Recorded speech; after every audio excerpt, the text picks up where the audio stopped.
importancia y, y por lo mismo cada instancia que tenemos para poder interactuar, para poder colaborar con ustedes, trabajar en conjunto, para nosotros es extremadamente importante, así es que muchas gracias y aprovecho a darle la bienvenida a todos, por supuesto, estaba viendo recién el chat ahí, gente de todos lados, Santa Cruz, Puerto Varas, Biobío, Coyhaique, Gualañé, Isla Lemuy, El Quisco, en fin, no alcancé a ver todo, pero me alegro muchísimo que por esta vía por lo menos podamos encontrarnos y discutir sobre esta materia. Así es que de inmediato vamos a lo que vinimos, ¿ya? A la presentación.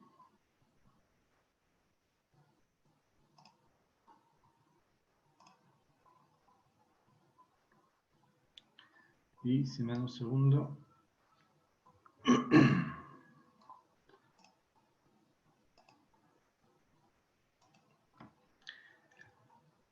Ahí sí, yo tengo cronometrado, acá le comentaba delante a Consuelo, puse alrededor de 35 minutos, ¿ya? Yo creo que me voy a extender un pelito más, pero ahí, bueno, Consuelo va a moderar y va a ser quien me frene y me corte si me extiendo mucho.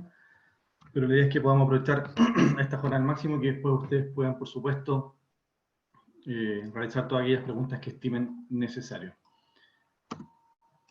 En cuanto a los contenidos, bueno, vamos a revisar algunos aspectos muy generales en cuanto a lo histórico, lo normativo. Obviamente lo que nos interesa es centrarnos en la norma propiamente tal, conversar un poquito sobre los regímenes de aplicación, ya recordemos que esta norma también es de carácter retroactivo, porque así lo dispuso la ley, y algunas responsabilidades que van a quedar aquí más bien en la presentación para que ustedes las puedan después revisar con mayor detención en la medida que tengan tiempo.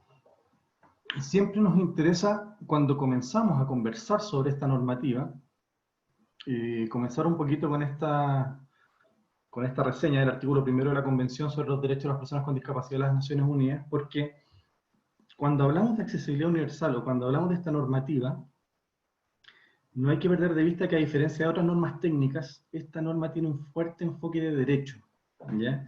Y eso es súper importante tenerlo presente. ¿Por qué? Porque cada vez que nosotros nos enfrentamos a un proyecto, ya sea en la calidad de usuario, de revisor, de inspector, porque estamos inspeccionando en terreno algo, cual sea el sector al que pertenecemos, hay que hacer, antes de caer en el tecnicismo, ¿cierto? En cuál es la pendiente de la rampa, cuál es el ancho de la circulación o cuáles son las características de un determinado pavimento, hay que hacerse una pregunta, en nuestra opinión, mucho más sencilla, que es, bueno, pero ¿esto funciona o no funciona? ¿Es accesible o no? Desde el sentido común, desde lo cotidiano, ya desde cómo nosotros usamos los espacios. Y entonces ahí la respuesta, bueno, surge de inmediato. Sin duda que el decreto 50 y lo que diga la ordenanza es una referencia que hay que cumplir, pero es importante aquí el sentido común, insisto. Entonces, ¿y por qué? Bueno, básicamente creemos nosotros porque entre los principales argumentos que tenemos hoy día nosotros, de por qué estamos sentados aquí conversando sobre esto, es precisamente por razones como esta, porque nosotros hemos sido educados donde algunos preceptos como la simetría, la composición, ¿cierto? La relación de las partes, son ciertos ideales de repente a considerar. Sin embargo, y bueno, ideales que vienen muy fuertes desde la historia, ¿cierto? Sin embargo, si uno se pregunta de repente, bueno, ¿qué tan justos han sido estos referentes? Ya nos damos cuenta que en realidad al parecer no son tan universales como nosotros lo pensamos o como nos lo enseñaron. Solo a modo antecedente, ¿cierto? Este es un estudio que está publicado en la página del Ministerio de Desarrollo Social de Senadis, que nos dice que para el año 2015, 1 de cada 5 chilenos mayores de 18 años tiene algún tipo de discapacidad. Y ese dato es súper relevante porque en el fondo no solo estamos hablando de este 20% de la población, sino que también si a esto incorporamos a aquella población menor de 18 años, ¿ya? O aquellas situaciones de, porque recordemos que la ley también habla de movilidad reducida, ¿cierto?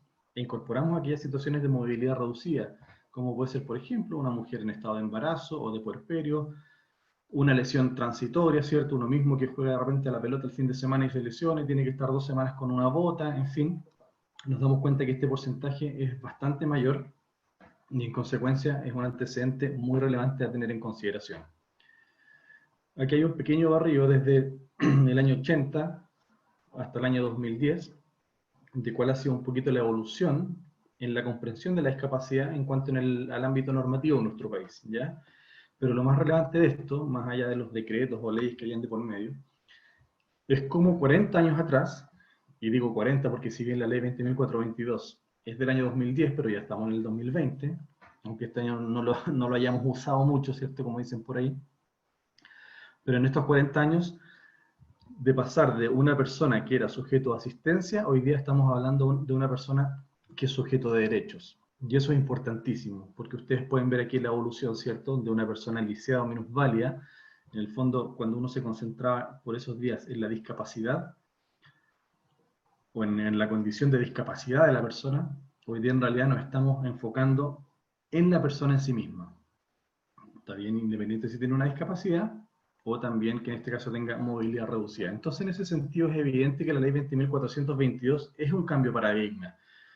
Y aquí hay algunos aspectos importantes de la ley, quienes no lo hayan leído, ya siempre los invito a leer esta ley que, si bien a veces no es una lectura velador, pero tiene pasajes muy interesantes ya, desde lo que dice en su artículo 1 respecto al derecho de igualdad de oportunidades de las personas con discapacidad, hasta algunos principios, por ejemplo, como el de vida independiente, que esto es clave, ojo, el artículo 3, vida independiente, accesibilidad universal y diseño universal. Esto nos va a acompañar en toda la reflexión en torno a la normativa.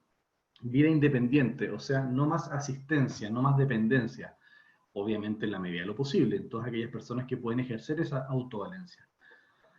Después el artículo 8, que dice que el Estado establecerá medidas contra la discriminación y que éstas consistirán en la exigencia de accesibilidad y la realización de ajustes necesarios. Es por eso que la ley es de carácter retroactiva. Y el artículo 23 también, que dice que el Estado, a través de sus organismos competentes, tiene que aplicar medidas de acción positiva para fomentar la eliminación de barreras arquitectónicas.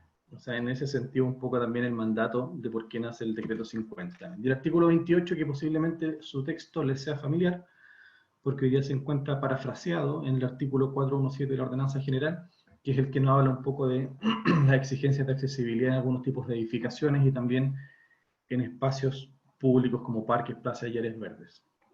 Estos textos obviamente están acá, no tenemos para qué repasarlos con detención ahora, ¿ya? Lo importante es que queden ahí para consulta. Si nos vamos ahora al sector turismo, algunas de las normativas que son aplicables a este sector, tenemos por ejemplo la ley de turismo, que obviamente la conocen ustedes mucho mejor que nosotros, el decreto 19, que lleva un poquito más de un año ya de vigencia, respecto a la clasificación, calidad y seguridad del prestador de servicios turísticos. Tenemos la NSH 2760, el INN, referida a la clasificación, calificación y terminología de los establecimientos de alojamiento turístico, que este es re importante porque aquí aparecen definidos muchas categorías de alojamientos que hoy día no están mencionadas expresamente en la ordenanza, ¿cierto? De hecho, nosotros hace un rato estábamos impulsando una circular que no hemos tenido la posibilidad de sacarla, donde estábamos asimilando muchos de estas clasificaciones, los lodge, los bed and breakfast, y no me acuerdo algunos otros que aparecían por ahí, a los usos de hospedaje que tenemos. Y por supuesto hay otras normativas como la de nuestro sector de vivienda y urbanismo, entiéndase la Ley General de Urbanismo y Construcciones, su respectiva ordenanza, que es el reglamento de la ley, y otras leyes como el decreto, perdón, de salud referido a las condiciones sanitarias y ambientales en el lugar de trabajo, que es el 594, muy conocido también por todos, y bueno, habrán otras leyes y normas sectoriales que también le aplican. Luego, ¿qué destinos forman parte de los servicios turísticos? Cuando uno se ve, ¿cierto?, en este escenario. Y aquí tenemos muchos, yo solo puse a modo de referencia algunos, los cascos históricos de las ciudades, parques nacionales o reservas naturales, balnearios sin duda, ¿cierto?, centros de esquí en algunas regiones, y también aquí otros centros recreacionales, rutas lacustres, rutas altiplánicas, en fin.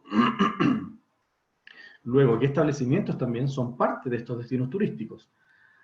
Y aquí tenemos también ciertos varios, o sea, entre ellos los terminales de transporte, sin duda, todos, y de distintas envergaduras, los servicios de alojamiento en todas sus categorías, servicios gastronómicos, desde el restaurante más sofisticado hasta las cocinerías locales realmente que son más folclóricas y que son todas parte de lo mismo, servicios comerciales, comercio de todo tipo, edificios históricos, museos, iglesias, en fin, atracciones varias. Ahí puse pisqueras, viñas y bueno, pueden haber muchas más, ¿cierto?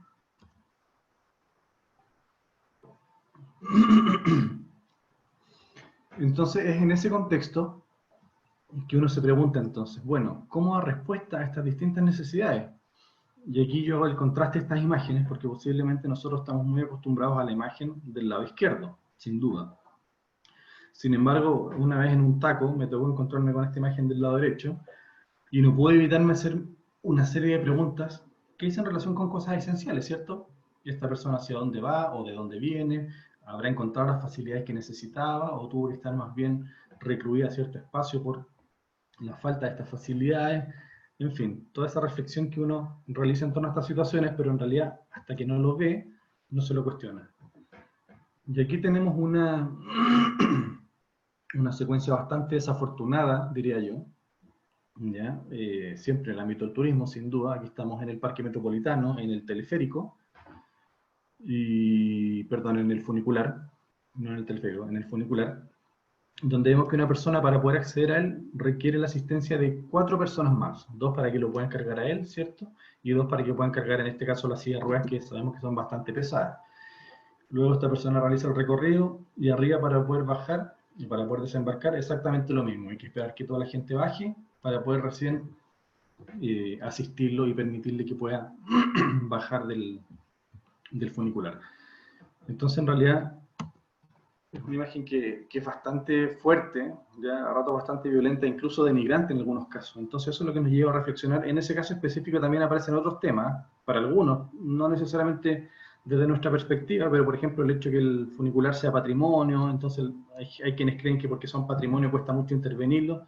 Sin duda hoy día hay una norma vinculada a los edificios patrimoniales que no es menor, pero sin duda que se puede avanzar en eso. Más adelante vamos a ver unos ejemplos.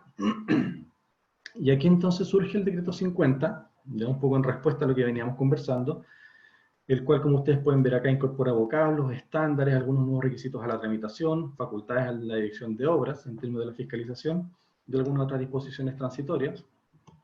De ahí, en cuanto a su ámbito de aplicación, es bastante amplio hoy día, ya tanto los bienes nacionales de uso público, prácticamente en todo orden, a los bienes privados también, estamos hablando de bienes comunes de copropiedad, parques o jardines que son privados. El mismo parque metropolitano es un parque privado de uso público, ¿cierto? El Cerro San Cristóbal pertenece al Servio, es de nuestro ministerio, pero es de uso público. Y también precisa el ámbito de aplicación, un poquito recordando lo que decía el artículo 28 recién de la ley, ¿cierto? Que habla de edificios de uso público, edificios que prestan un servicio a la comunidad, edificaciones colectivas, en fin. Hace también un barriba respecto de cuál es el ámbito de aplicación de esa normativa. Aquí una pequeña síntesis de algunos de los artículos que se modificaron con esta normativa. Y quizás el aspecto más importante que hoy día es el que tenemos que revisar y que ustedes han venido escuchando ya hace bastante tiempo, es el concepto de ruta accesible, ¿cierto? Que en definitiva, como lo dice la definición del artículo 112, es la parte de una vereda de circulación peatonal con todas las características o atributos que aquí se señalan. Pero en definitiva, son cosas bastante evidentes, bastante de sentido común, ¿cierto? Que dicen relación con que tenga una superficie estable, con que el pavimento sea antideslizante, que no tenga obstáculos, que sea continuo, en el fondo que no tenga ningún tipo de interrupción. No tiene ningún secreto en ese sentido, no es algo que la normativa haya inventado, sino que la norma trajo o sistematizó un poquito ya cuáles deberían ser las características de esta ruta accesible, pero en definitiva es por donde nosotros nos desplazamos. Y luego el mismo artículo 228 dice que el ancho de esta ruta accesible corresponde al ancho de la vereda con un mínimo de 1,20 m. Y si nosotros nos vamos ahí a la tablita que hay en el artículo 325 de la ordenanza general, vemos para cada categoría de vía cuál es el ancho mínimo de vereda que se le exige y por consecuencia cuál sería el ancho mínimo de la ruta accesible que tendría que tener, ¿ya? O sea, es decir, existe un correlato directo entre el ancho de la vereda y el ancho de la ruta accesible. Por eso lo importante es que el ancho de la ruta accesible no es 1,20 m, como dicen muchos. Eso será en el caso extremo, pero siempre el ancho corresponde al ancho de la vereda, esa es la regla general. Y también, bueno, en el caso de espacios públicos o circulaciones peatonales que encontremos en plazas y parques, tenemos en este caso una circulación con una exigencia un poquito mayor, ¿cierto? De 1,5 m, manteniendo la altura de 2,10 m. Y nos dice la norma también que en algunos casos puntuales allí descritos, esta ruta accesible también tendrá una huella podotáctil, ¿cierto? Compuesta por un pavimento de guía, un pavimento alerta, que son estas huellas que nosotros estamos acostumbrados a ver de repente en el espacio público. Hoy día muchos de estos aspectos se están perfeccionando en la norma, ¿ya? esta normativa de hecho está en proceso de modificación, pero principalmente en materia de espacios públicos. No nos hemos metido todavía en edificaciones, ¿ya? Y las modificaciones que estamos proponiendo van más bien como en perfeccionar algunos de estos conceptos, hacer algunos ajustes, pero tampoco es un cambio radical, ¿ya? Para que no se asusten de que ahora vamos a estar frente a una nueva normativa y hay que cumplir nuevas cosas muy distintas, en lo absoluto. Entonces, en definitiva, como se muestra aquí, la ruta accesible no es más que los espacios por donde nosotros transitamos, con la debida continuidad, resguardo y todo aquello que uno esperaría de una circulación peatonal, ¿cierto? Tenemos el caso de la costanera de Punta Arenas, independiente que aquí estos chicos se creen bicicletas, ¿cierto? Porque van por la ciclovía, pero este proyecto es muy bonito, quedó espectacular. Tenemos también el Paseo Atkinson en Valparaíso, y bueno, muchas referencias a lo largo de nuestro territorio. Entonces, en definitiva, ¿qué es lo que uno esperaría de esta ruta accesible? Un poquito lo que muestra este esquema, que si yo estoy, por ejemplo, como turista en una ciudad, en un pueblo, en cualquier lugar que me encuentre, yo pueda salir desde mi lugar de alojamiento y desplazarme tranquilamente y sin ningún tipo de problema por la ciudad y poder llegar a los distintos destinos que yo requiera, sea un terminal de transporte, un museo, un restaurante, algún centro comercial, da lo mismo, pero en definitiva que la ciudad me permite hacer eso. En el caso del decreto 50, ya lo decíamos recién, el artículo 417, que recoge el texto del artículo 28 de la ley 20.422, nos dice que los edificios de uso público y aquellos que sin importar su carga o ocupación presten un servicio a la comunidad, y así como las edificaciones colectivas, deben ser accesibles. O sea, hay un mandato expreso ahí, ¿ya? Entonces la primera pregunta que nos surge, bueno, ¿es un hotel, por ejemplo, un edificio de uso público?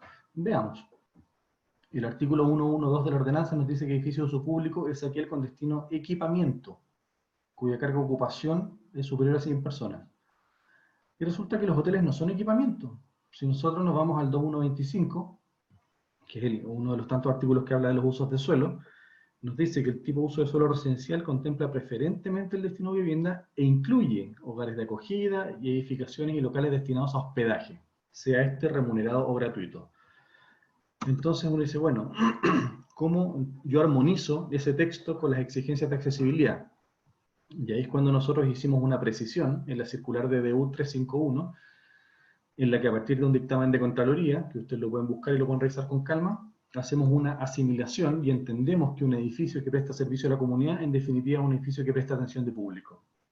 Es decir, entraría en la categoría de lo que dice la ley 20.422.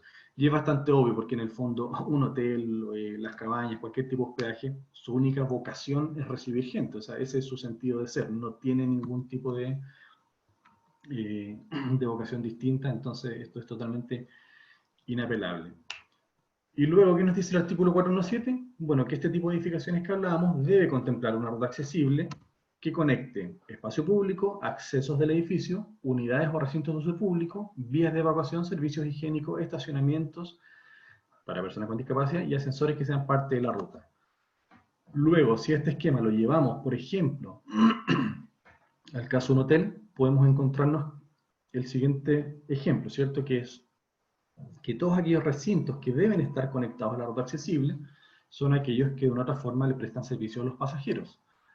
Desde los estacionamientos para personas con discapacidad, pasando por los accesos y recepción, obvio, ¿cierto? Habitaciones, salones de eventos, si los hubiera, restaurantes o comedores, y gimnasio, piscina, spa, bueno, u otros servicios que de repente prestan servicio en este tipo de edificaciones. Luego también entendemos que hay algunos recintos que son de acceso restringido y que no tendrían que estar necesariamente conectados a la ruta accesible, como por ejemplo todos aquellos vinculados a los servicios de personal, salas de máquinas, bodegas de aseo u otros. ¿Cuál es la excepción acá? Sin duda que si entre los trabajadores se encuentra alguna persona que tiene discapacidad, es evidente que todos los servicios del personal o las dependencias en las cuales esté vinculada esta persona que trabaja deben ser también accesibles, ¿cierto? Por una razón obvia de que hay que darle las facilidades mínimas para que pueda realizar sus funciones. Entonces ahí nos encontraremos con una excepción a la regla.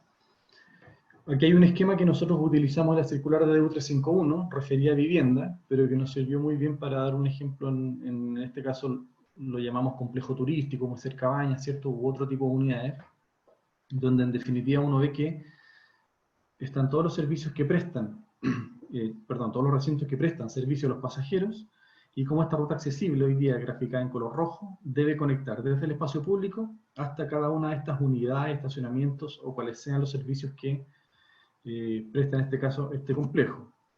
Luego, llevado a un esquema ya un poquito más sofisticado, un proyecto de un hotel posiblemente con centro de convenciones y otras cosas, tenemos, por ejemplo, en el caso subterráneo, estacionamiento para personas con discapacidad o gimnasio. Podríamos tener en primera planta locales comerciales, luego un restaurante, mirador, qué sé yo, a una media altura, luego una batería de habitaciones en determinado rango de pisos, piscinas, salones de eventos, en fin.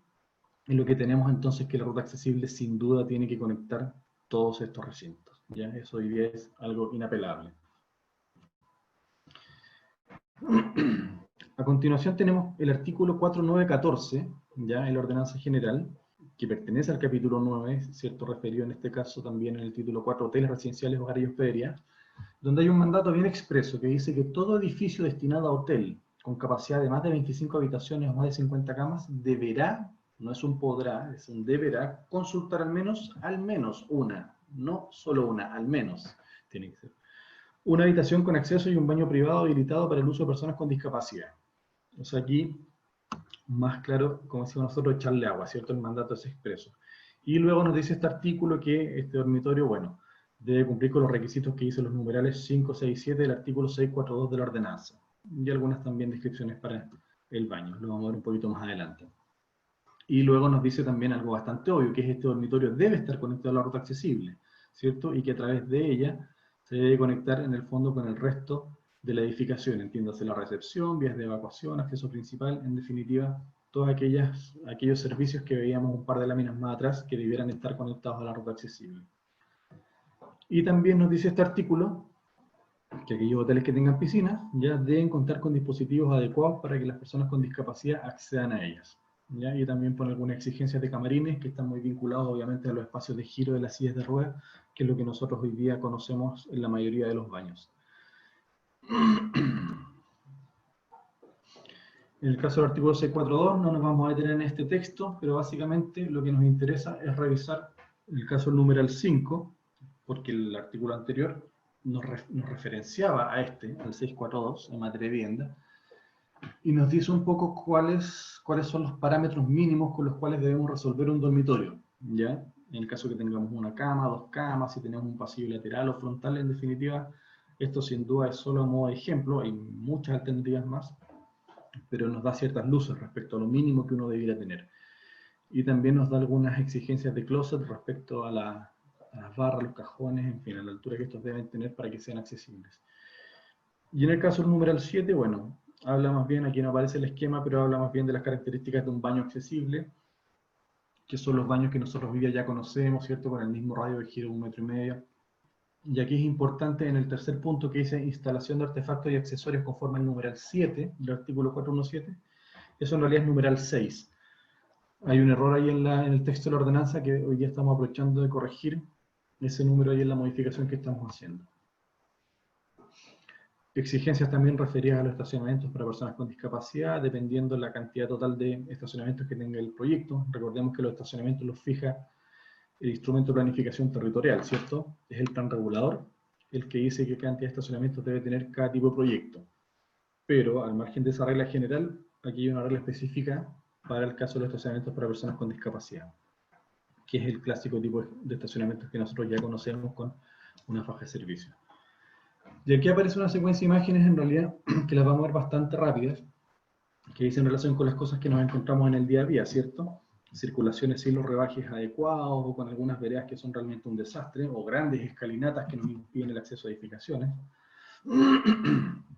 rampas con pendientes inadecuadas, o con desarrollos medios especiales que no estamos seguros si cumplen o no, como el caso de la imagen de la derecha, o 2 o 3 gradas, o a veces más, ¿cierto?, que sencillamente nos impiden el acceso a alguna determinada edificación.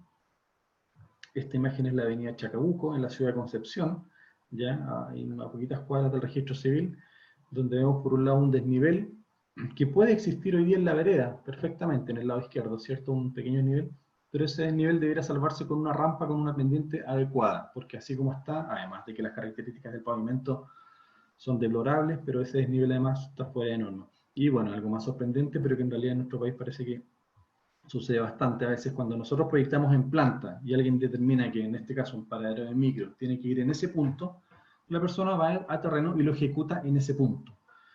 Y es cuando uno dice, oiga, pero jefe, hay un árbol. Bueno, pero es que el plano dice ahí. Bueno, pongámoslo ahí, ¿cierto? Y ahí quedó el paradero por las consecuencias que vemos.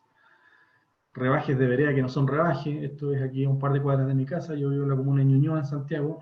Y estos rebajes que fueron hechos más bien para skaters, creo yo, pero no resiste mucho análisis.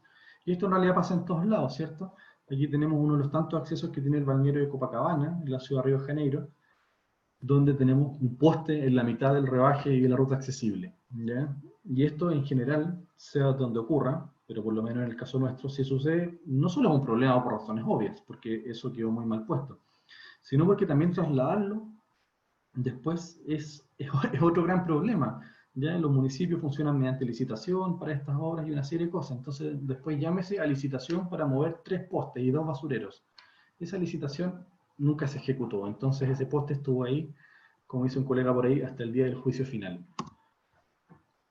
Aquí estamos en la Avenida del Mar, en La Serena, ¿cierto?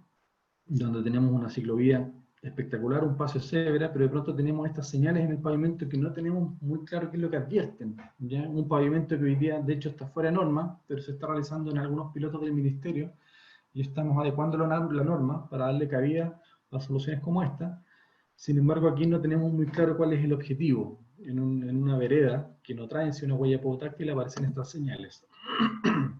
En el caso de Valparaíso es peor aún. Tenemos esta gran explanada de circulación y cada cierto tramo tenemos la utilización del pavimento de alerta, ya que es el que se utiliza en la huella podotáctil, que no sabemos qué advierte. Entonces aquí es cuando esto se transforma un poquito en un arma a doble filo, porque viene una persona, ¿ya?, que es ciega y viene avanzando con su bastón y de pronto se encuentra con un pavimento que le dice alerta, chuta, y continúa, no pasa nada. Alerta, y continúa, y no pasa nada. Y así sucesivamente. Alerta, alerta, y es como el cuento de Pedrito y el lobo. Entonces, en el fondo, nosotros no nos damos cuenta cómo, mediante la utilización de estos pavimentos, estamos más bien generando un problema más que una ayuda. Aquí ya un tema meramente conductual. Gente que en realidad no le importa nada, ¿cierto? Este es el caso de un dueño de un boliche que llega en la mañana y, claro, quiere descargar las cosas. Su auto posiblemente alguna vez se lo rayaron o se lo pasaron a llevar, no encontró nada mejor que dejarlo de frentón en la vereda, ¿cierto? Este tipo de denuncias sin duda que hay que hacerla. Y esto, otro tipo de situaciones que también es muy frecuente, uno en el plano dibuja el estacionamiento, ¿cierto? Pone la ruta accesible, dice aquí está la vereda, el acceso, la rampa, chuta, pero se nos olvidaron los topes. Y quienes manejamos de repente estamos acostumbrados en algunas partes, tenemos la duda para no quedar tan asomados, chuta, nos vamos acercando con el vehículo hasta que el neumático, hasta que la rueda topa, ¿cierto? Y en ese ejercicio de topar, ¿qué hicimos? Montamos una parte del auto, en este caso sobre la rueda accesible. Y en el caso de la imagen de la derecha, bueno, es mucho peor, ¿cierto? Una camioneta de esas dimensiones evidentemente cuesta mucho estacionarla en muchas partes, entonces de frente aquí la persona no halló nada mejor que montarse arriba del pavimento sin que le importara nada. Y algunos casos ya que tienen que ver meramente con nuestra conducta, ¿cierto? Hoy día en el tema de la movilidad y esto de poder dejar las bicicletas o los scooters donde sea, a ratos son situaciones que también van entorpeciendo la circulación. Y aquí vamos a ver algunas imágenes, ¿ya?, de casos que son bien emblemáticos, que son bien interesantes, como por ejemplo el Parque Ecuador en la ciudad de Concepción, que ojo, es un muy buen referente, previo a la norma, pero fue bien aplaudido por esos días porque efectivamente tiene un área de juegos muy interesante, muy bien resuelta, conectada a la ruta accesible, y sin embargo, nosotros detectamos después en un análisis que hicimos a posteriori, algo que nos llamó la atención que por esos días no era tema. Uno ve este columpio para chicos con discapacidad y no tiene nada raro. Está conectado a la ruta accesible, hoy día el pavimento está un poquito deslavado, pero eso no es tema. Está todo en orden. Sin embargo, en la imagen siguiente, ¿qué es lo que vemos? Que quedó totalmente aislado. Vale decir, es tanta la importancia que se le quiso dar al usuario con discapacidad que lo dejamos totalmente solo, casi para que todos lo viéramos, y uno se pregunta, bueno, si un papá tiene dos, o una mamá tiene dos hijos y va a jugar, y tiene uno con discapacidad y uno sin discapacidad, ¿con quién se queda? Buena pregunta, ¿cierto? Y ahí entonces aparece lo lógico que dice relación con esto, con que los juegos sean integrados, y hoy día la ley 21.089, que modificó la ley 20.422, establece el diseño universal en espacios públicos con juegos no mecanizados. Eso es súper importante. Otros ejemplos, ¿cierto? Cómo hacer compatible el diseño con la accesibilidad. Aquí hay algunos aspectos que hay que revisar. El diseño puede ser muy interesante en el caso del Parque Caucarín Atacama, pero también hay algunos aspectos de repente que, como la continuidad de la rampa, la pendiente, en fin, ciertos elementos de seguridad que sin duda que hay que revisar. Aquí un aplauso para los amigos del MOP, que en este camino costero entendieron perfecto cuál era la continuidad de la ruta accesible. Muchos pensaron que con esto era el fin del adoquín, era el fin de los pavimentos de piedra, de la madera, de la arcilla, del maicillo, perdón, y la respuesta es no. Es como yo soy capaz de compatibilizar estos distintos materiales. Y aquí hay un muy buen ejemplo de cómo se le da continuidad, en este caso a la circulación peatonal, y bueno, hacia el interior se utiliza otro tipo de pavimento. En el caso del Teatro Lago Frutillar, como a partir del diseño uno puede compatibilizar también, de repente, grandes escalinatas, ¿cierto? Pero en conjunto con rampas que también ofrecen la misma solución. Este parque que es muy interesante, ¿cierto? En la región de la Araucanía, que también es previo a la entrada en vigencia de la norma. Esto es súper importante destacarlo, pero que hace un esfuerzo muy importante porque es un proyecto con una pendiente considerable. Sin embargo, utilizan la pendiente como una herramienta a favor del proyecto. Ya es una herramienta más de diseño y no es una traba. ¿Ya? Y vemos aquí cómo hacen todo un recorrido muy interesante. De hecho, la imagen chiquitita arriba hay un usuario en silla de ruedas probándolo. ¿Ya? Posiblemente hoy día si lo revisamos no cumpla cabalidad con el artículo 228, pero sin duda que es un muy buen ejercicio respecto a cómo abordar un proyecto accesible en pendiente. Aquí tenemos otro ejemplo, siempre la lógica del turismo accesible. ¿Ya? Este lugar, que queda en el sur de Australia, es una ruta costera en la cual uno va a visitar ciertas formaciones rocosas, como quien podría ir hoy día quizás a la Portada de Antofagasta o podría ir a otros lugares. Entonces me quiero detener un poquito en el mapa, ¿ya? Porque uno puede ver en las partes donde, en la parte del estacionamiento, ¿ya? Que está muy bien señalizada, y cómo la ruta señala aquellas partes que son accesibles, ¿ya? Muestra los iconos respectivos, entonces dice que hay rutas que son accesibles, mientras que dice que hay otras que no lo son. Y esto después tiene un correlato. En definitiva, cada señalización tiene una lógica y dice que el mirador que está hacia tal parte sí es accesible, incluso habla del tipo de superficie, que es plana, ¿cierto? Habla de la distancia, el tiempo, mientras que el otro mirador no lo es. Y en ese esfuerzo, sin duda que lo que hacen es utilizar pavimentos adecuados, ¿cierto? Incluso aquí vemos unos como deck de madera, pero sobre todo la autovalencia aquí es clave. O sea, la persona que va aquí va realizando este recorrido de manera autónoma, lo mismo la chica que va en la silla de ruedas abajo. ¿Ya? Y lo más importante es esto, que en definitiva una persona puede, cuando uno recorre estos lugares, va esencialmente a esto, quiere recorrer, quiere caminar, quiere disfrutar. Entonces, en definitiva, alguien que hoy día, o un lugar que no ofrece este tipo de facilidades, no permite a la gente disfrutar esto. Esta chica llega y se sienta y disfruta como todos, y eventualmente puede tomarse la selfie, que todos se toman, ¿cierto? Sin ningún tipo de asistencia, sin ningún tipo de problema. Entonces, nuevamente, aquí está identificado en el plano del sector que es accesible y cuál no. Y eso es súper clave tenerlo claro, porque en turismo uno dice, es que aquí va a tener que hacer accesible todo. No, hay lugares que no se van a poder hacer accesibles y hay que ser honesto en ese sentido. Y si un lugar para hacerlo accesible pierde su esencia, uno tampoco quiere visitar un lugar que ya no es lo que era originalmente, ¿cierto? Uno va a visitar eh, precisamente porque quiere encontrar la esencia del lugar que quiere visitar. Entonces, decisiones como estas son claves y son muy interesantes de analizar. Aquí también un pequeño recorrido de un trencito de trocha angosta, ya que por las características del tren el andén está a nivel de piso, hace un recorrido por un pequeño cordón montañoso entre algunas localidades. Obviamente es un tren al cual hay que subir, tiene puertita un poco angosta, sin embargo quiero que nos detengamos en ese dispositivo que se ve ahí. Que también, cómo yo llevo la accesibilidad en la medida de lo posible a determinados servicios turísticos, ¿cierto? O a determinadas experiencias. En este caso, obviamente el tren posiblemente no se podía modificar mucho. Alguien podría decir, también esto es patrimonio, no vamos a hacer un carro falso, sino que queremos ir en el carrito original. Bueno, aparece este dispositivo como una alternativa para mejorar el servicio y luego cualquier persona entonces puede disfrutar de ese paseo. ¿Ya? Aquí, bueno, estamos un poquito más acostumbrados a este tipo de soluciones, ¿cierto? Este es el caso de un zoológico también, donde tienen este tipo de transporte, donde hacen la precisión, que es solo para coches, no es para sillas de ruedas, que eso es súper importante también. ¿Sabes qué? Este vehículo no tiene rampa o no tiene facilidades para sillas de ruedas, pero sí para coches, hay un espacio especial. Y luego con eso es suficiente y la gente entonces lo utiliza en la medida de lo posible. La imagen de este cementerio también espectacular, con vista al mar. En muchas partes Ya llevo 35 minutos, así que me quedan unos minutitos más, pero estamos ya en la secuencia final de las imágenes. En muchas ciudades, ¿cierto? Las necrópolis son parte de los atractivos turísticos. Basta pensar en el cementerio, ¿cierto?, de Sarah Brown en Punta Arenas, por ejemplo.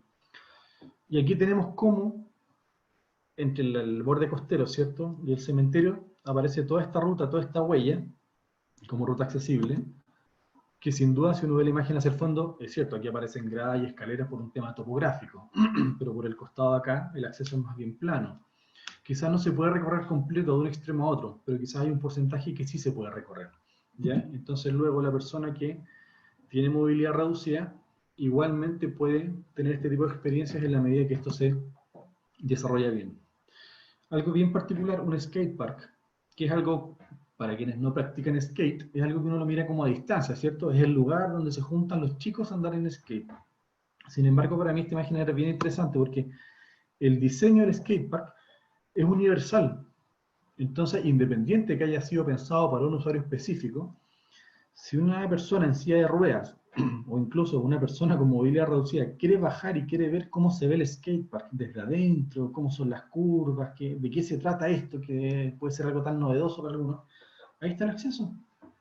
Con una pendiente adecuada, ¿cierto? Conectado a la ruta accesible, vale decir, hasta en estos casos no hay ninguna traba para efectos de visitarlo.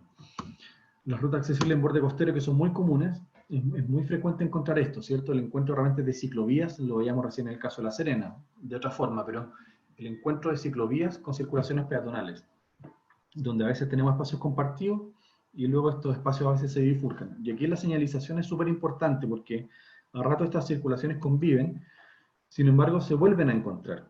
Y ahí adquiere un rol muy relevante la señalización, donde por ejemplo en el caso de la ruta peatonal se le advierte a la persona, ojo, que vienen bicicletas, mientras que en el caso de la ciclovía se le advierte a los ciclistas que ahora la pista es compartida para ciclistas y peatones. Y luego en esta pista que es compartida aparece también un espacio ahí, yo lo llamo como área segura, pero un pequeño remanso en caso que alguien quiera detenerse, ¿cierto? O tenga alguna emergencia. Entonces eso dice relación con cómo pensar el espacio público. Y esa solución no es nueva, en este caso volvemos a Río de Janeiro, donde hay un parque, ¿cierto?, que tiene pistas compartidas, ahí el piso lo dice claramente, atención peatones, y después dice pista compartida y la prioridad de los peatones. Entonces son soluciones que vemos de repente en distintas partes. Nuevamente en el borde costero, la ruta accesible no es enemiga de la madera ni en muchos otros materiales, eso ya lo dije, y aquí vemos cómo en un borde costero la ruta accesible adquiere distintas expresiones y puede ser obviamente, o está tan limitado como sea el diseño de la persona que lo está haciendo en realidad. No tiene ningún tipo de inconveniente. Lo mismo con estas soluciones accesibles que ya hemos visto de repente junto a la arena, ¿ya?, que pueden permitir a la gente que pueda acceder a la playa. Nosotros aquí tenemos algunas experiencias de bañeros accesibles en la 9ª región, que no sé cómo estarán al día de hoy, pero hemos hecho esos esfuerzos. Y esto también se repite en otras partes. Tenemos el caso de Key Biscayne en Miami, donde es exactamente la misma solución. Sin embargo, aquí algo nos quedó cojo, igual que en el caso de Melbourne, ¿cierto? Estas winchas parecen no terminar en nada. Entonces aquí es cuando uno de pronto evoca estas imágenes de los balnearios en España, que son muy populares y que tienen una cantidad de balnearios accesibles increíble, donde efectivamente, a la medida que hay un espacio adecuado, las personas con discapacidad pueden gozar de la misma forma la playa, así como lo hacemos todos, ¿cierto? Con estas imágenes ya estoy terminando. Volviendo al tema del patrimonio, cuando puse el ejemplo de esta imagen del funicular, ¿ya? Este es el monasterio del Escorial en Madrid, y no sé si la imagen se ve muy bien, después ustedes podrán verla mejor, pero tenemos en color verde un recorrido para personas con movilidad reducida y en rojo un recorrido de visita libre. Y si ustedes se fijan, en un 80% el recorrido coincide uno con otro. Son los mismos recorridos, pero en algunos casos, obviamente estos recorridos se separan. ¿Por qué? Porque hubo que hacer adecuaciones en el palacio para que las personas con movilidad reducida o discapacidad pudieran recorrerlo. Entonces, ¿qué quiero decir con esto? Si en el Escorial, en Madrid, que es patrimonio de la humanidad, se pudo, estoy totalmente seguro que en el funicular también se puede, ¿ya? Lo último, para concluir, los regímenes de aplicación. Estas láminas, este es básicamente el texto, son las fuentes que quedan resumidas en este cuadro que está acá, donde nos interesa básicamente dos aspectos. La norma hoy día se aplica de forma permanente para las edificaciones nuevas, a partir de la entrada en vigencia del decreto 50, que fue el 4 de marzo del 2016, y también se aplica de forma retroactiva, porque así lo dispuso la ley, ¿ya? Esta tabla la vamos a ver de atrás para adelante, y no los quiero marear mucho porque es un poquito compleja, pero ¿qué quiere decir esto? Esta última columna que dice edificios nuevos tiene un tipo de régimen que es permanente, ¿ya? Y en el fondo, ¿de qué se trata? De que todas las exigencias contenidas en el decreto 50 aplican hoy día a las edificaciones. Vale decir, todo lo que hoy día está en la ordenanza está vigente, y si yo hago un edificio tengo que hacerlo bajo esos parámetros. No hay más, no hay ningún secreto, ¿ya? Pero luego los edificios existentes, tengo dos formas de aplicar la norma. Una es para aquellas edificaciones entre el 14 de enero del 94 y el 4 de marzo del 2016, que en el fondo le aplican exactamente las mismas normas del decreto 50, vale decir exactamente lo mismo que dice la ordenanza, pero con este concepto que aparece aquí al medio, que son ajustes necesarios o adecuaciones necesarias, ¿ya? Vale decir, si yo tengo un edificio existente, cuya recepción definitiva es del año 98, ¿ya? Tengo que adecuarlo, evidentemente la norma me da una holgura o un espacio para poder eventualmente no dar cumplimiento a algún aspecto de la norma, si es que es muy complejo realizarla.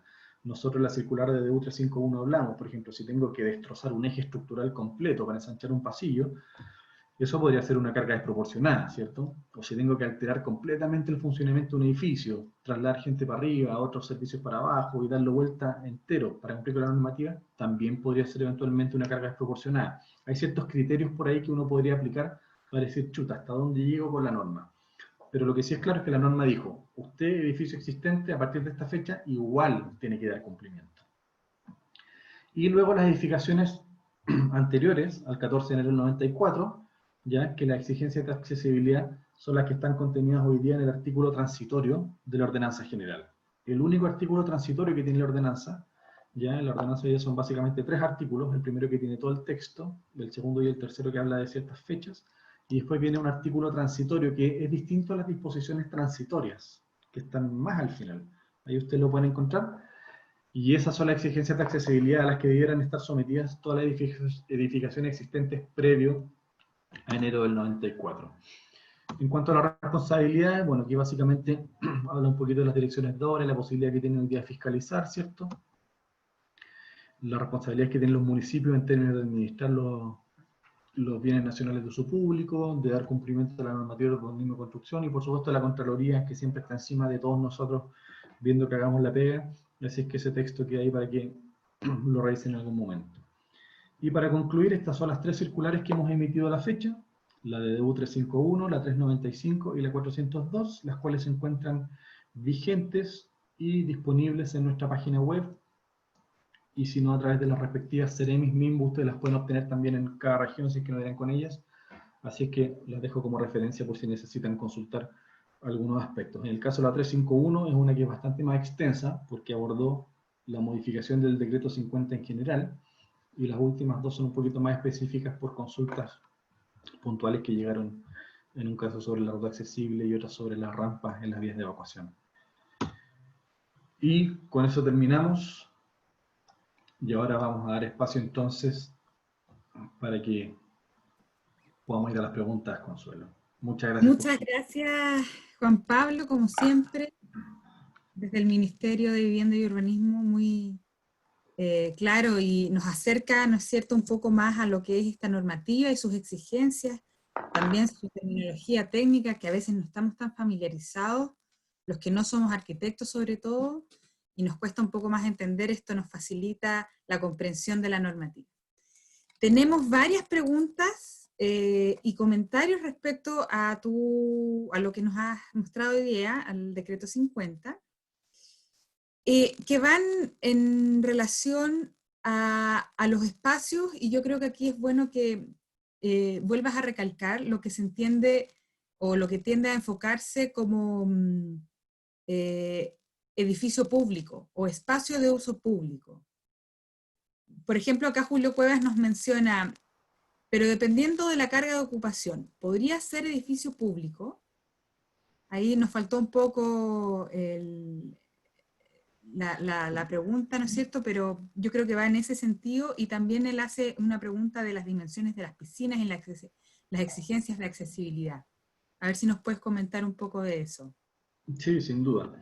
Y primero está viendo, perdón, aquí el chat muy rapidito que alguien comenta por ahí sobre unas playas accesibles en el Quisco. ¿Ya? Sí. Tenemos varios ejemplos y es bueno mencionarla y es bueno porque al final esto es lo que se va promoviendo, así que muy contento por eso. Mira, a ver, Consuelo, yo creo que aquí es bastante más sencillo quizás de lo que parece. La norma hoy día dijo que, o sea, la ley lo dice de frentón y nosotros lo recogimos en la ordenanza, que esta normativa aplica a edificios de uso público, edificios que sin importar, esto es lo más importante, que sin importar su carga de ocupación, preste un servicio a la comunidad, ¿ya? Y edificaciones colectivas. Entonces, edificio de uso público tiene una definición hoy día en la ordenanza general, ¿ya? Y dice que son aquellos de uso equipamiento, de uso solo equipamiento, con carga de ocupación sobre 100 personas. Y ahí cuando uno se va a revisar en la ordenanza cuáles son las edificaciones de equipamiento, tenemos los centros de salud, colegios, comercios, bancos, notarios, no sé, tenemos un montón de cosas, porque además el equipamiento se divide, no sé, pues, en culto y cultura, salud, educación, deporte, tenemos como subcategorías. Y cuando uno revisa esas subcategorías, en ninguna parte aparecen los hoteles. Entonces me dice, chuta, pero entonces, ¿y por qué esto me aplica? Si yo no estoy en estas categorías. Y es porque, bueno, en algún momento de la historia de la normativa, en realidad se determinó que todo lo que tenía que ver con hospedaje iba a ser más asimilable al uso residencial.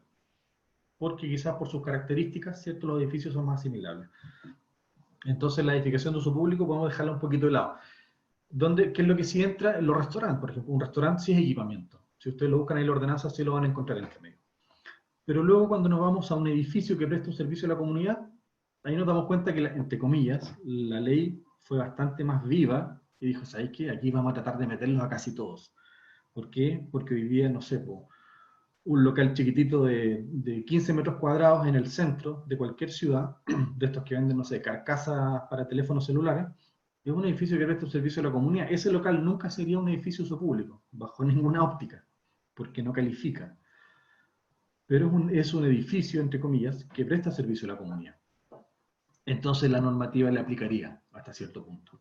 Entonces en el caso de los hoteles, como lo dije antes, sí o sí su única vocación es recibir gente, es recibir público. Son edificios que prestan un servicio a la comunidad, aunque no son edificios de uso público.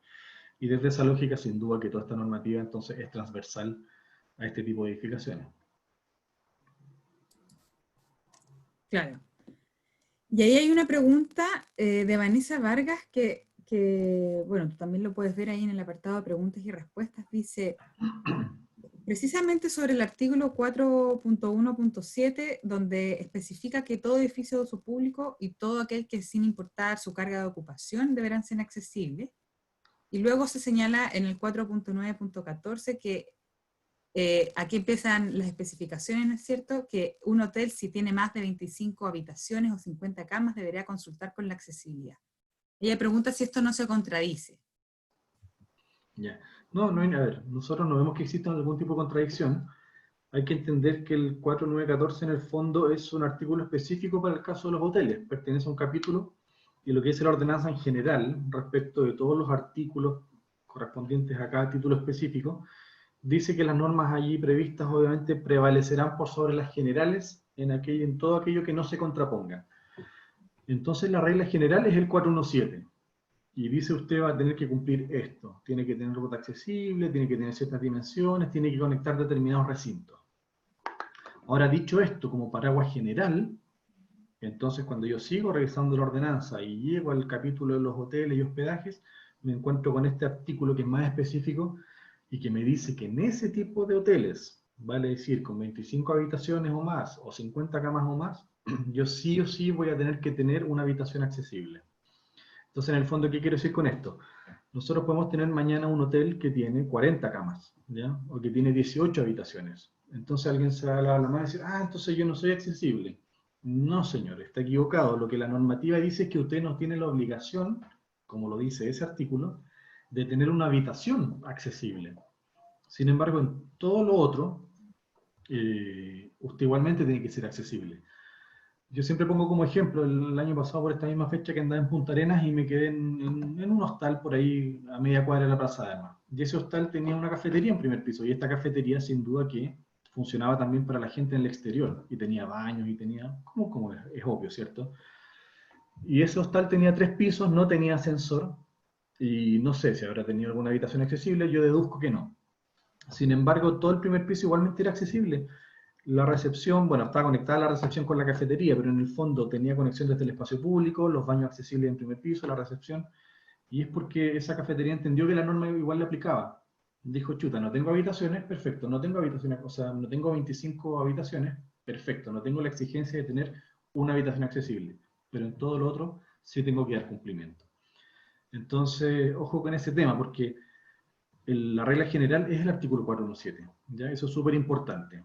Y luego, cuando me voy a la especificidad, veo que me dice el 4914, veo si tengo o no esa cantidad de habitaciones o de camas, y en consecuencia si tengo o no la exigencia de hacer entonces la habitación accesible. Y lo que nosotros hemos promovido mucho es que no veamos tampoco esta normativa, y eso es súper importante en ese sentido en el sector de ustedes. Nosotros no veamos esta normativa, yo creo que es algo propio de nuestra idiosincrasia, lo vemos como una carga. Esta norma es un nuevo gravamen, es como que a uno cuando uno le ponen un impuesto nuevo. Y en definitiva nosotros queremos ver esta normativa como una oportunidad. Hoy día, si yo voy a un lugar en igualdad de condiciones, evidentemente si tengo un establecimiento que es accesible respecto al del lado, en igualdad de condiciones el que es accesible va a tener un mejor escenario porque va a poder optar a un nicho, ¿cierto? A un público objetivo que se va a ampliar. Entonces, en ese sentido, ver el cumplimiento de la normativa como una oportunidad, ¿cierto? Y no como un gravamen. Entonces, ese aspecto es súper importante recalcarlo. Y algo mencionaste respecto a las piscinas. No sé si nosotros, hoy día no hay ningún requisito específico para las piscinas en términos de sus dimensiones, de la profundidad, de la forma. Eso es algo que nosotros en realidad no nos metemos. Lo que dice la norma es súper claro.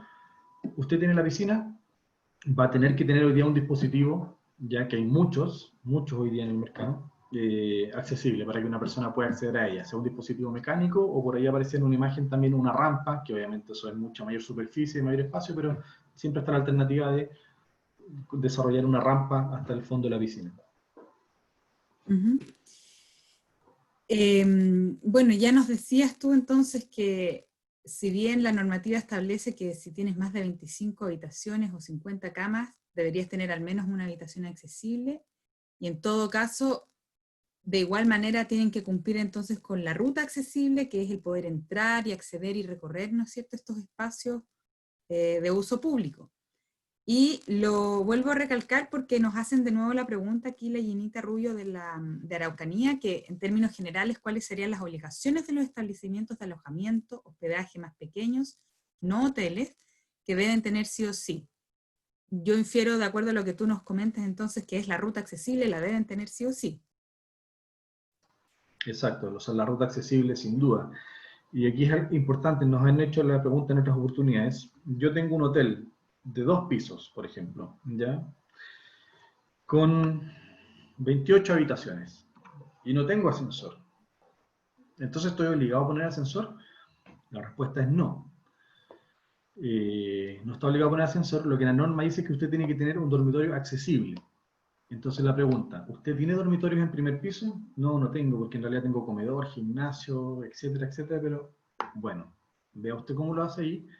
Puede poner dormitorio en primer piso.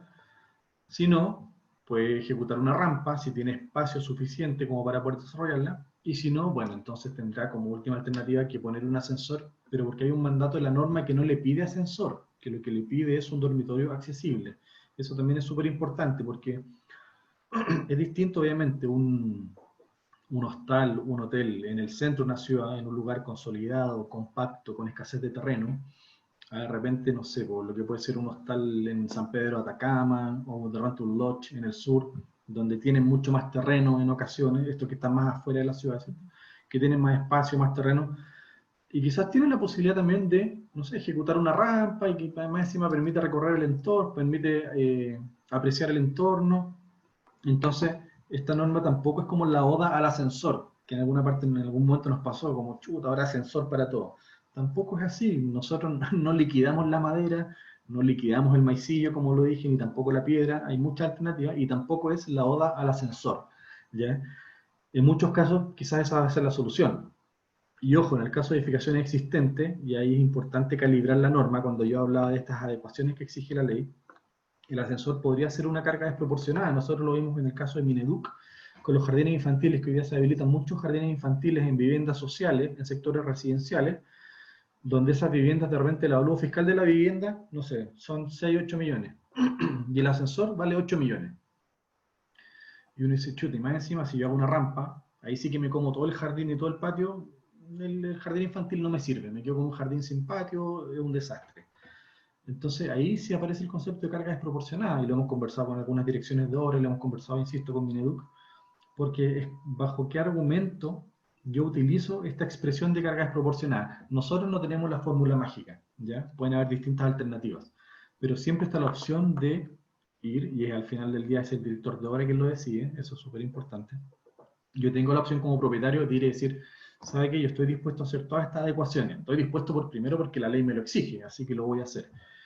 Pero resulta que no puedo llegar hasta tal punto de mi proyecto, porque en realidad en esa parte topográficamente me pasa esto, o porque ya no tengo espacio, o porque en realidad es una carga desproporcionada. O sea, mi proyecto tiene, yo tengo 8 cabañitas, y para poder llegar a la cabaña 7 y 8, en realidad tendría que pavimentar todo. Y eso me supone un, cargo, un gasto que es excesivo. Entonces, eso es súper importante de calibrar, y es súper importante asesorarse con profesionales que conozcan la normativa, que tengan experiencia en tramitación, porque ellos pueden darle muchas luces respecto a eso también, ¿ya? Eso es clave. Claro. Y es importante mencionar que quien fiscaliza las obras en este caso y fiscaliza el tema de la accesibilidad es el director de obras municipales. Él está a cargo de realizar esta fiscalización. ¿O me equivoco? Estoy... No estás equivocada, y aquí hay un súper buen punto que hoy día nosotros mismos lo tenemos en discusión. La ley nuestra, la Ley General de Urbanismo y Construcciones, cuando habla de permisos de edificación y otras cosas, dice que el director de obras concederá el permiso, lo dice en su artículo 116, si es que el proyecto cumple con las normas urbanísticas. Y normas urbanísticas nosotros entendemos, para quienes son del área, ¿cierto? Cuando hablamos de constructibilidad, rasantes, altura, uso de suelo, hay una serie de cosas, densidad, en fin. Pero la norma de accesibilidad universal es una norma técnica, ¿ya? Es como hablar de los ascensores, es como hablar de los ductos de telecomunicación, de las antenas de telecomunicaciones, es una cuestión bien específica que el DOM no debiera revisar en un principio. Sin embargo, la ley 21.422, con la modificación que tuvo el año 2018, que es la ley 21.089, la que exigió que los parques y plazas se hagan con diseño universal, esa modificación introdujo una frase que nos liquidó, lo digo así literalmente, que dice que el director de obra podrá verificar el cumplimiento de esta normativa, ya sea a la hora de la solicitud del permiso, después de la recepción o durante el funcionamiento de las obras. En el fondo, esa ley como que abrió el abanico para que el DOM lo mirara ahora en cualquier momento. Y eso nos genera un problema porque no sabemos si lo que la ley quiso hacer era darle esa facultad al DOM para que revisara esa norma solamente en el caso de las áreas verdes, de estos parques y plazas con juegos no mecanizados, o a todas las edificaciones, porque cuando uno hoy día lee el texto completo de la ley 20.422, da la impresión de que el DOM puede verlo en todas las edificaciones. Nosotros hasta hoy día no nos hemos pronunciado, seguimos sosteniendo lo que dice nuestra ley general. Pero aún así, sin duda que la fiscalización recae en el director de obras, ellos pueden ir a fiscalizar en cualquier momento, pero lo más importante es que la ley también dice que la fiscalización hoy día la puede hacer cualquiera. Hoy día cualquier ciudadano que se sienta discriminado, ¿cierto? Que se sienta en el fondo impedido de poder gozar o acceder plenamente a algún espacio y disfrutar como lo hace el resto, o no poder entrar a una edificación determinada, puede ir y poner la denuncia ante el juzgado de policía local, y en el fondo obviamente ese caso tiene que ser atendido por una falta de observancia de la ley 2422. Entonces ese aspecto es clave porque no solamente el director de obras, sino que la sociedad civil hoy día tiene un rol súper activo en estos temas. Se podría ir a denunciar, como bien dices tú, al juzgado de policía local y empezar ahí un trámite legislativo. Exacto. Oye, Juan Pablo, tengo otras consultas que van en relación a cuando se contrapone un poco esta normativa, o bueno, no se contrapone, pero ¿qué hacemos en casos de? Por ejemplo, Patricio Contreras nos dice que los edificios de uso público, específicamente en un CEFAM, la ruta accesible al interior del recinto, ¿cómo debe configurarse? La huella podotáctil es un problema respecto a las superficies lisas y lavables que nos pide la Seremía de Salud. Y hay otra pregunta que va en esta misma línea, que tiene que ver cuando hay, por ejemplo, se me perdió, que tiene que ver con los edificios patrimoniales. Entonces, ¿cómo conversa la ley cuando tenemos este caso de salud o de edificios patrimoniales que no permiten modificaciones o tienen ciertos accesos ahí, cosas también que nos imposibilitan aplicar bien, digamos, esta normativa? Sí, mira, a ver, en el caso del CEFAM yo creo que es bastante evidente. Lo primero, la huella podotáctil no es exigencia del interior de ningún edificio. Hoy día todas aquellas edificaciones que han decidido utilizar huella podotáctil en su interior ha sido por iniciativa propia. Si alguien dice es que la Seremi de Salud me lo pide, habría que ver cuál es el fundamento jurídico de la Seremi de Salud para pedirlo. ¿Ya? Porque hoy día nosotros la encontramos, por ejemplo, voy a ser súper centralista, pero en el caso de las estaciones de metro. Todas las nuevas estaciones de metro tienen huella podotáctil en el interior. Y por ahí también, no sé si en algunos centros comerciales, pero algo ha aparecido. Pero insisto, eso no es harina de nuestro quintal, o sea, no es una exigencia de urbanismo y construcciones desde nuestra normativa. Qué bueno Ahora, que lo aclaren entonces, porque también genera confusión. sí, por eso es importante, si efectivamente hay una exigencia de la Seremi de Salud haciendo eso, bueno, hay que ver el por qué, ¿ya? Y dónde lo dice, porque si ellos también están amparados en la ley 20.422, hay que ver en qué pasaje de la ley 20.422 lo hacen para poder entenderlo bien. Entonces quiero ser como bien taxativo en ese aspecto. Ahora, luego, respecto a la ruta accesible, un poquito siguiendo la misma lógica de lo que revisamos en la presentación, en el caso de un CEFAM, la ruta accesible debe conectar desde el espacio público hasta todos aquellos recintos del establecimiento que de una u otra forma presten atención a público. Vale decir, evidentemente sus accesos, la recepción, ¿cierto? Todos estos lugares donde uno pasa a preguntar por la hora, qué sé yo, los box de atención médica, los baños para personas con discapacidad, si hay ascensores, los ascensores que sean parte de la edificación, y se podrá excluir del CEFAM, obviamente, aquellos recintos que son de uso restringido, como podríamos llamarlo, que son las bodegas de insumos, posiblemente los servicios de los personales, y recintos que son realmente obvios, hay alguna sala de rayos o cosas así que se entiende. A ver, no, la sala de rayos me retracto, porque evidentemente si yo tengo que ir con una persona a tomarle una radiografía, ese lugar tiene que ser accesible. Pero me refiero que ese tipo de proyectos tiene algún nivel de especificidad que no es que trascienda la norma, pero uno entiende que hay recintos que no son de uso público, como lo entendemos convencionalmente, sino que reciben pacientes, ya sea esporádicamente o bajo ciertas excepcionalidades. Y muchas veces también esos pacientes sí tienen que ser asistidos. Pero lo lógico es en el fondo, insisto, lo que mencioné al principio, que esta ruta conecte con todos aquellos recintos que de una forma tienen que prestar atención, en este caso a los pacientes, y excluir de aquellos que no tienen ninguna relación. Claro, y en el caso del turismo es que la recepción, el estacionamiento, no sé, si tiene Absolutamente. piscina o un comedor, la persona pueda transitar libremente en esos espacios para que pueda ser atendida y pueda moverse dentro de este hotel o espacio de alojamiento turístico. Exacto. Entonces, ¿qué pasa con los edificios patrimoniales que son de uso público y que no pueden modificar su acceso? ¿Qué normativa ahí prevalece? Los edificios patrimoniales hoy día no están exentos del cumplimiento de la normativa. También quiero ser súper preciso en eso. ¿Ya? Cuando la norma dispone edificio de uso público, si yo voy a Plaza de Armas y ahí está el correo, y el correo está en un edificio patrimonial, sí, es un problema, pero es un edificio de uso público que está sujeto a la normativa. ¿Ya? No se hizo una regla de excepción para ellos. Y luego lo importante, y por eso quise poner el ejemplo del Escorial, es que hay alguien que dijo por ahí en algún momento que la primera forma de discapacidad es la mala actitud. Y yo comparto mucho eso. O sea, nosotros como nuestra cultura hizo un poquito con esto de poner la carreta delante de los bueyes, ¿cierto? Así, pero ¿cómo lo voy a hacer? ¿O con qué plata? ¿O están locos si es un edificio patrimonial? Yo creo que ahí es súper importante hacer un buen diagnóstico. ¿Ya? Esta ley dio un plazo, que ya se cumplió evidentemente, para que tanto las edificaciones como los municipios en materia de espacios públicos hicieran un diagnóstico de sus territorios, de sus inmuebles, y dijeran, ya, a ver, ¿qué es lo que tengo que hacer acá? Y posiblemente nos vamos a dar cuenta que en el caso de un edificio público, sí vamos a poder nosotros hacer una serie de adecuaciones interiores, más acotadas que en otro tipo de edificaciones, y posiblemente tengamos que hacer también adecuaciones programáticas. De repente, si yo aquí tenía, no sé, una bodega de libros, chuta, quizás esa bodega en realidad conviene transformarla en oficina de atención a público, porque está bien ubicada, y los libros me los llevaré a otro rincón. O bajar ciertos servicios que están en un piso hacia otro. Y hacer el esfuerzo por extender esta norma y tensionarla al máximo. Eso es lo que nosotros hemos estado promoviendo todo este tiempo.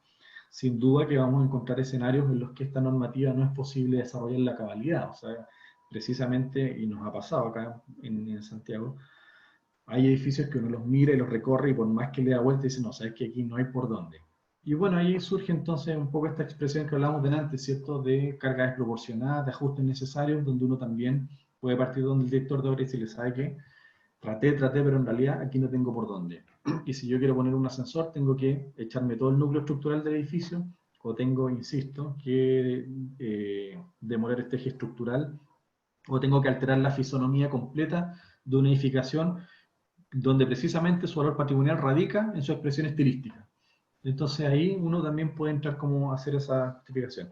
Pero es complejo porque efectivamente la ley de patrimonio hoy día en algunos aspectos conversa bien con nosotros, en otros no tanto, ¿ya?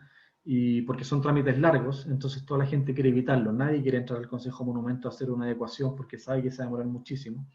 Pero hoy día, bueno, es parte de la norma y está y hay que hacerlo nomás. Hay que hacerlo.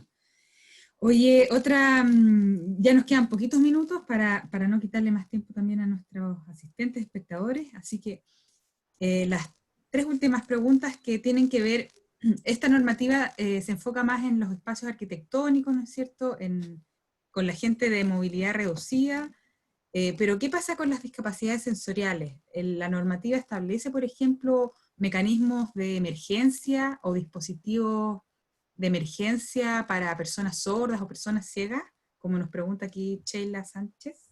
Hoy día está bastante acotado. Esto en realidad lo que más considera la norma es, en el caso de las señalizaciones, los semáforos auditivos y con señales luminosas, ¿ya?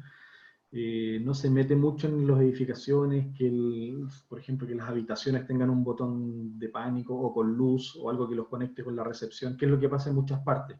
En ese sentido, no hemos llegado todavía a desarrollar un nivel de perfeccionamiento de la norma que llegue hasta allá.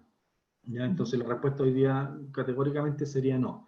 Si uno revisa el 417 en general, se da cuenta que tiene que ver con rampas, barandas, circulaciones, ascensores, otras cosas, en fin. Y en el caso del ¿Qué tienen que 228, ver? Uh-huh. lo mismo, pero más bien con espacio público, y ahí sí aparecen señalizaciones como esta que digo de semáforos, señales auditivas, señales luminosas, la altura de determinados dispositivos para que estén obviamente al alcance de las personas en silla de ruedas, pero no hemos llegado todavía como a ese nivel de detalle como el que tú mencionas. Claro, que tal vez en una normativa posterior o ya evolucionado, cuando este tema esté más insertado en la sociedad, sería bueno abordarla porque también tenemos que pensar que no solo las personas con discapacidad de movilidad están con nosotros, sino que hay otras discapacidades también que tenemos que abordar y del turismo también es importante abordarla. ¿Y existe algún tipo de fondo, financiamiento para mejorar la accesibilidad en espacios y edificios públicos? Nos pregunta aquí Javier Arredondo. ¿El MIMBU tiene algo A ver, de ayuda financiera?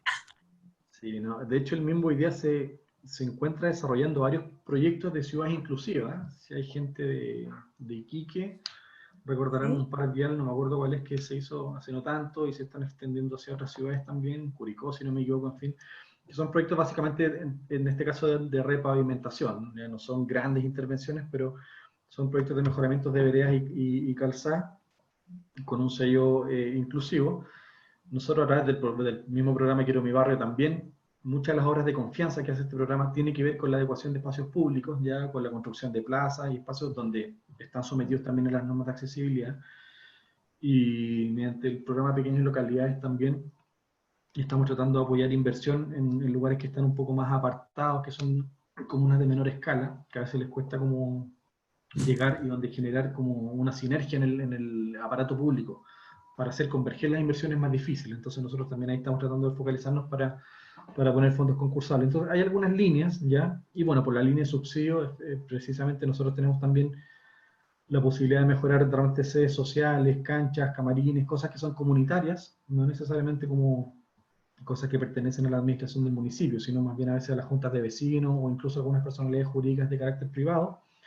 Tenemos recursos para hacer eso, pero siempre son bastante acotados, ¿ya? Pero en materia de espacios públicos, esto principalmente hoy día recae en el caso de los municipios y en el caso de las edificaciones, principalmente de los propietarios. O sea, por ejemplo, si hoy día un teatro, por poner un ejemplo cualquiera, necesita adecuarse y hacer una serie de modificaciones para ser accesible, lo más probable es que no va a encontrar una línea de financiamiento específica, por lo menos en el Ministerio de Vivienda, para poder hacer este tipo de inversión. Muy interesante entonces la aclaración, y ya vamos aquí con la última, que nos hace, tenemos muchas más preguntas, pero dado el tiempo, queremos hacer esta. Si tú conoces, Juan Pablo, Rosario Núñez nos pregunta, si tú conoces ciudades que hayan aplicado la normativa de ley de discapacidad a través de ordenanzas municipales para poder exigir al comercio y otros que generen espacios accesibles.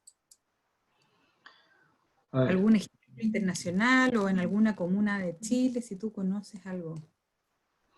Sí, lo que pasa es que el ordenamiento jurídico en otros países es distinto al nuestro, sin duda, entonces no siguen necesariamente la misma secuencia, voy a decirlo de esta manera, pero ley 20.422, después ordenanza general y después ordenanza local. Eso no necesariamente sucede de esa forma.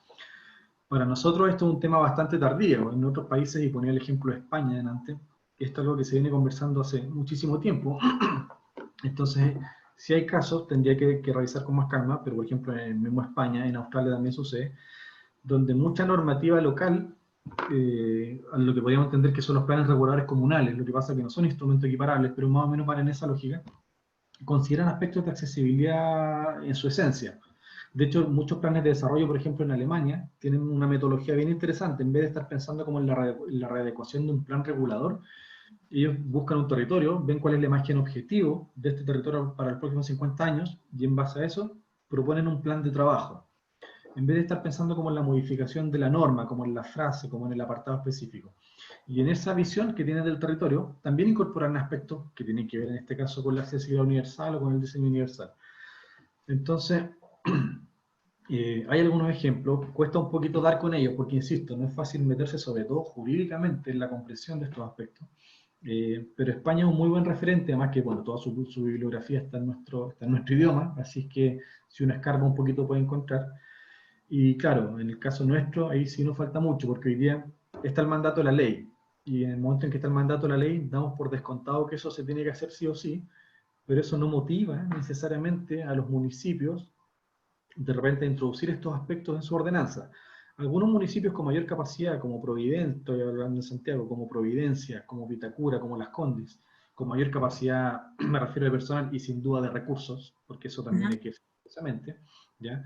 Sí tienen la posibilidad hoy día, a través de las definiciones de sus ordenanzas locales, de hacer guiños explícitos a la accesibilidad, porque sin duda que los espacios que ellos proyectan y conciben son espacios accesibles. O sea, es algo que lo están incorporando también hace un tiempo y están peatonalizando, por ejemplo, muchas calles y están nivelando aceras con calzada, y hemos tenido conversaciones con ellas porque a raíz de algunas modificaciones que hacen, ven que nuestra normativa no les acomoda y cómo se podrían hacer algunas cosas. Entonces uno ve que sí lo están haciendo. Pero insisto, son casos más bien aislados, donde lamentablemente los recursos sí juegan a veces un rol importante, pero en muchas otras ciudades, yo por lo menos acá, no estoy en conocimiento que lo estén tomando como algo tan propio, sino que todavía están bajo el paraguas de la ley o de la ordenanza, en este caso, de la ordenanza general.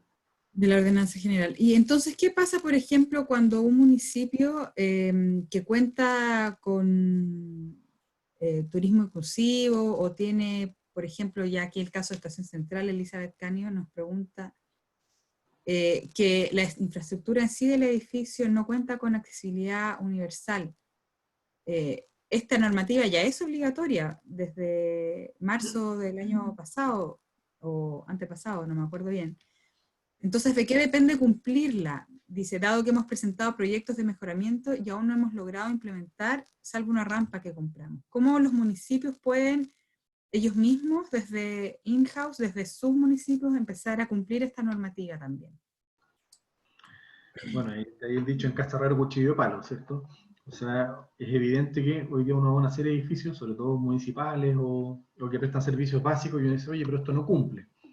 La pregunta, como tú bien dices, Consuelo, el plazo para la adecuación de los edificios existentes era de 3 años a partir de la publicación del reglamento. El reglamento, entiéndase, fue la modificación de la ordenanza, el decreto 50 del 4 de marzo del 2016. En consecuencia, esos 3 años se cumplieron el 4 de marzo del 2019. ¿Ya? Ahora, y uno dice, chuta, quiere decir que el día 5 de marzo yo iba a abrir los ojos, iba a salir a la ciudad, iba a tener una ciudad con edificios accesibles, y eso evidentemente no pasó, no fue así. Sí hubo muchos avances. Entonces hoy día lo que hay que preguntarse, creo yo, cualquiera sea el edificio al que yo voy, si veo alguna barrera arquitectónica, por llamar de alguna forma, ¿ya? O veo algún tema que no es accesible, es preguntarme, bueno, esta persona en realidad hizo las adecuaciones necesarias, y esa persona debiera estar, en este caso el sostenedor del edificio, quien sea, y el municipio por supuesto, debiera estar en condiciones de probar de que efectivamente hizo algún tipo de obra de adecuación, o en realidad no sabe que no ha hecho nada. Y por eso la figura de la denuncia ante el juzgado de policía local, porque evidentemente que también hay algunos municipios que se han dormido en los laureles, que no han hecho nada, o no han hecho mucho pudiendo haber hecho más. Entonces, claro, si yo llego allá y veo que efectivamente no tengo cómo acceder al edificio, perfectamente puedo hacer una denuncia por una falta de observancia de la ley 20.422, y luego la respuesta será, no, sabe que efectivamente este municipio, mire, en el año 2018 hizo estas adecuaciones y se estimó que la que usted está observando en realidad no pudo ser abordada por tal y cual motivo, y dice, chuta, perfecto, está bien, no me gusta, no nos sirve, no le sirve a nadie, pero ahí está, intentaron hacerlo. O en definitiva después habrá una resolución que diga, ¿sabe qué, señor municipio? Al alero, no sé, de la denuncia que hizo la señorita Consuelo Contreras, mire, usted va a tener que hacer las adecuaciones porque usted está en incumplimiento de la norma. Y ahí Eventualmente, tienen que buscar los recursos de cualquier lado, de cualquier manera para hacerlo. sí, y por eso es importante el diagnóstico, porque hay gente que cree que tiene que hacer el edificio de nuevo, y no es así. Por ejemplo, nosotros le dijimos a los municipios, para efectos de adecuar las calles y plazas, todos los municipios dijeron, chuta, tengo que pavimentar completa mi comuna, así prácticamente entera. Y nosotros les dijimos en algún momento como estrategia, pensemos en una comuna más pequeña. ¿Sabe qué? Busque dónde está, no sé, voy a volver al caso del CEFAM, dónde están los carabineros, dónde está la municipalidad, dónde están los 2 colegios más concurridos, y en torno a eso usted desarrolle, no sé, un área y planifique un área de adecuación. Y lo más probable es que uno se da cuenta que, no sé, el 80% de la zona crítica está concentrada en 10 o 15 manzanas, en torno a la plaza y en torno a ciertas distancias, que son los lugares que la gente más concurre. Entonces usted elabore su plan en base a esas primeras 15 manzanas. Después hágase cargo de las otras 45 manzanas, que son barrios residenciales, que son... No quiere decir que no hay que atender ese resto, hay que hacerlo igual en algún momento. Claro. Pero en el fondo, a nivel de estrategia, busque los Lo puntos críticos. inmediato en el fondo. Exacto. Y es lo mismo en un edificio.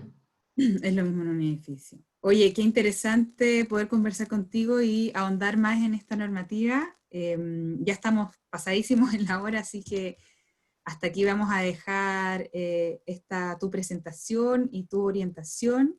Nos quedan muchas preguntas y respuestas que te las vamos a hacer llegar, Juan Pablo, para que nos puedas ahí también dar respuesta a las inquietudes que tiene la gente. Y antes de despedirnos, los queremos dejar invitados a cada uno de ustedes a que nos encontremos de nuevo este jueves con Big Data a través de Cernatur, el proyecto Big Data. Y el próximo martes cerramos estas jornadas de capacitaciones ya con la 8ª semana, 2 meses hemos estado intentando acercar varias temáticas interesantes a los municipios con la guía de reactivación para destinos enfocada en municipios, fue desarrollada con varias municipalidades del país, así que los dejamos invitados también para que se conecten el próximo martes. Muchas gracias de nuevo, Juan Pablo. Siempre Minbu nos está apoyando, así que, chuta, los queremos mucho. No, Muchas gracias por acompañarnos. Muchas gracias a ustedes, muchas gracias a todos por el tiempo que nos dispusieron. Alguien puso por ahí, más arriba, leí bien rapidito, ¿Cuál es la clave en todo esto? La clave es difundir, mucha difusión y entender bien la norma, así es que, nada, pues vamos para adelante que se puede y todo aquello que necesiten ustedes saben, somos materia disponible, voy a tratar después de quedarme revisando un poquito el chat con algunas preguntas que habían, que sé que no se podían abordar todas, así que en la medida que podamos te las hago llegar a ti para que después las puedas Sí, a la persona que por corresponde. supuesto.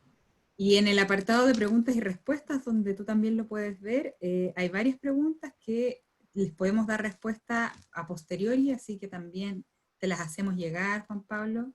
Exacto. Así que eso. Agradecemos a todos los coordinadores municipales y a quienes nos acompañaron en esta jornada y volvemos a reiterar la invitación para el próximo jueves y el próximo martes cuando cerremos aquí nuestras jornadas de turismo municipal. Que estén muy bien. Chao, chao. Chao, chao.